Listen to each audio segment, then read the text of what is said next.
ശബരിമലയിൽ തീർത്ഥാടന തിരക്ക് തുടരുന്നു. ഇന്നലെ സന്നിധാനത്തെത്തിയത് 86,493 ഭക്തരാണ്. സന്നിധാനത്തെ തിരക്ക് പരിഗണിച്ചായിരിക്കും കൂടുതൽ തീർത്ഥാടകർക്ക് പ്രവേശനം അനുവദിക്കുക. Thiruvithamkoor Devaswom board president K ജയകുമാറിന്റെ അധ്യക്ഷതയിൽ എരുമേലിയിൽ അവലോകന യോഗം ചേർന്നു.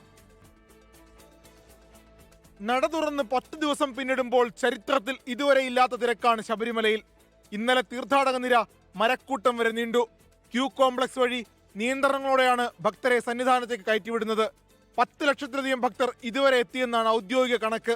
ഇന്നലെ മാത്രം 86,000 തീർത്ഥാടകർ മല ചവിട്ടി.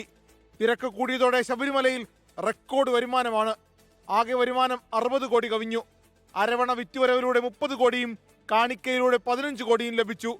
അപ്പം വിൽപ്പന, പ്രസാദം, മറ്റു വഴിപാടുകൾ എന്നിവയിലൂടെയാണ് ബാക്കി വരുമാനം.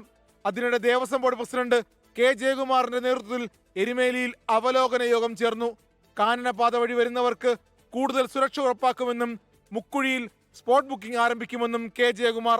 വെർച്വൽ വഴി ബുക്ക് ചെയ്തിട്ടുള്ളവർ കൃത്യമായി അനുവദിച്ച സമയത്ത് തന്നെ വരണമെന്ന് ADGP എസ് ശ്രീജിത്ത് പറഞ്ഞു.